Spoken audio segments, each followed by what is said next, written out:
This is my Coleman B200 RSV, and I broke it.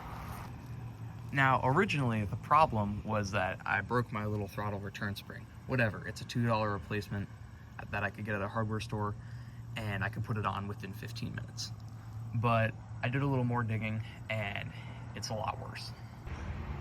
Now, Coleman claims this bike can off-road, and I think it can. I tested it, but I think I found the biggest flaw with off-roading on a stock airbox. This paper element is completely destroyed. Now, if you're not experienced with engines, this might seem like it's not that bad, but it went everywhere. Which means that it got into my carburetor and potentially sucked up into my engine. And as you can see, there's a bunch of stuff around these little jetting ports right here. And it's all of this paper element. Now, I think I did get pretty lucky because most of it didn't actually go down here and it got all caught up here, which means that we can clean this. We just need a new air filter, but it's gonna have to be upgraded. Now, why did this happen in the first place? Well, that video of me riding it in the wet dirt and sand, that it just rained and we had a little water feature going. And I think the water got into here and into the airbox and it just completely destroyed the paper element. And that's fine, and like everything else on the filter is completely fine, but it's just this paper element that is destroyed. And I don't want to suck anything else up into the carb, so I'm not going to be running this right now. I'm going to have to wait and get an upgraded air filter for it.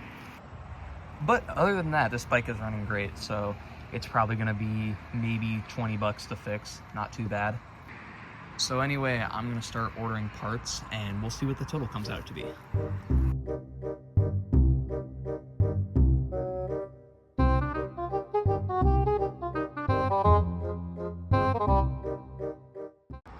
So to get an air filter, I just went to a buddy's house and he had a bunch of GX200 parts. So I went there and I grabbed one and cleaned it off and everything.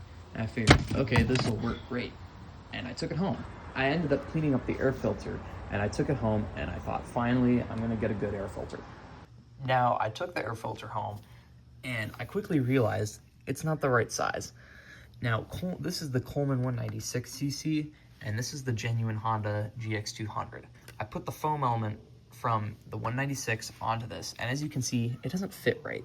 And that's because this is almost a quarter of an inch taller, and that causes the airbox to have a gap, so you'll have more airflow and you'll just suck up more dirt into this.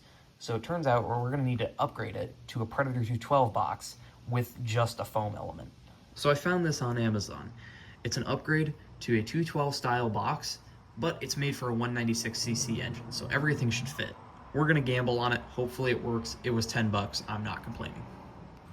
Well, it has been a busy last few days. While I was waiting for all the parts to show up, I wanted to do all the things that I could do and not have them work for a few days because I wanted to get them done, and if my bike was down, I wanted to be able to ride it. So I did all the things that I wanted to do while the bike's not running. So I bled the front brake. It's not spongy anymore, which is good. I cleaned out the carburetor. It was nasty, full of yellow. And then I also changed up the throttle position because this was wrong. It was pointed on the other way and it was twisting the throttle cable and making it really hard to push or pull. And I also put on a new spring that's been cut, resized, and I have a couple extras. So we're all good there. But anyways, all the parts came. So we got 2 spare air filters. We got a hose to connect the valve cover to the air box right here. And then we got a gasket. And this is actually upgraded. It's rubber so you can reuse it, which is nice. And it's got metal inside of it. And it's got this nice little ring to seal it all up. And this is what the inside of the air box looks like. It's very clean because it's brand new. And you just have a foam element, so there's no paper. And then just this little grid. Works pretty well.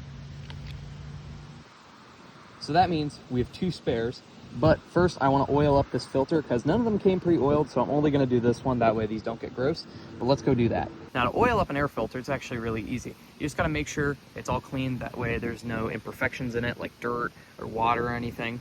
Clean it off with some diesel or gasoline and you'll be good to go. Just make sure you let it dry. And then just go out and buy some air filter oil. You can pick this up at your local hardware or auto parts store and they will have it.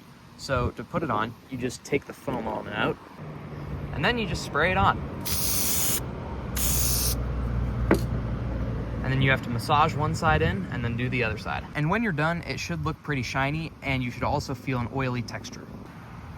But let's put all this back in, and then we can throw the whole airbox on the bike. Now all we're gonna do is just slide on the little rubber gasket piece.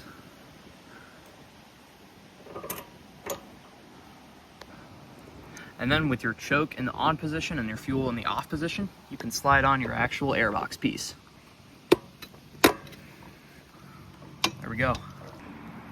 Now that that's on and torqued down, we can start up the bike. But before we do that, I do want to note that the hose, they don't include one in the packaging. So the hose is going to be slightly shorter because the airbox is a different shape. But I don't want to cut down the hose until I can confirm that everything on this airbox works.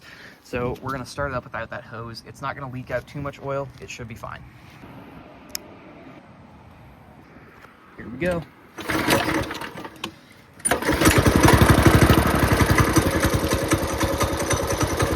Let's give it a second to warm up.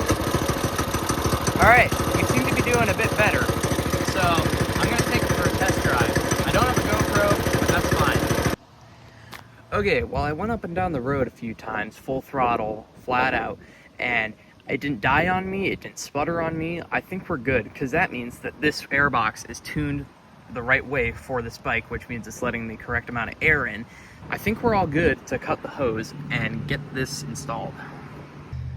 All right, it's all bolted down again, and we got the hose hooked up to the head of the cylinder and the airbox. It's a little kinked, but I checked, it's letting air flow through just fine, so we'll be all good.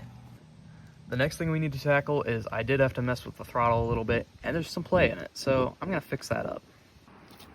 And now there's no play in it. So the original plan was just to adjust it down here using this screw into the cable, but there's this little bolt up here that you can adjust to adjust the tension, and now we're really good. That's just the play in the actual handle. But anyways, I have my bike back now. So thank you guys so much for watching. It really does help me out, and if you did like this video, please consider leaving it a like. But anyways, that's gonna be all for today, so goodbye.